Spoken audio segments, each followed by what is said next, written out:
Next updates from the Israel-Hamas conflict as a Hamas delegation arrived in Cairo on Sunday to search for a formula acceptable to Israel and Hamas for a lasting ceasefire in Gaza after foreign governments resorted to airdrops to aid civilians in the enclave. A Hamas delegation arrived in Cairo on Sunday to hold ceasefire talks on Gaza. The delegation is being the delegation is being led by Hamas's deputy chief in Gaza, Khalil al-Hayya.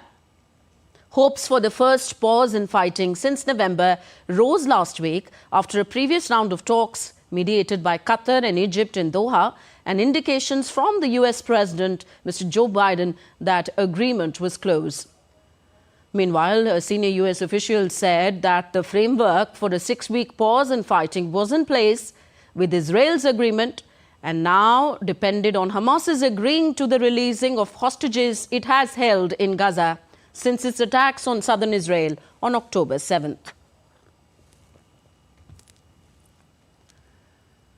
Israel's military has completed a preliminary review of civilian deaths at a Gaza aid convoy last week, which determined that forces did not strike the convoy and that most Palestinians died in a stampede. On Thursday, dozens of Palestinians died during a confused incident in the Gaza Strip in which crowds surrounded a convoy of aid trucks and soldiers opened fire.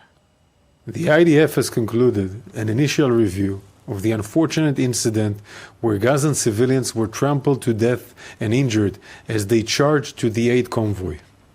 Our initial review has confirmed that no strike was carried out by the IDF towards the aid convoy. The United States on Saturday carried out the first of what it said would be a series of humanitarian aid drops of food into Gaza. 3 C-130 US military planes delivered more than 38,000 meals along Gaza's Mediterranean coastline. Jordanian forces also participated in the operation. The White House says the airdrops would be a sustained effort and that Israel supports them.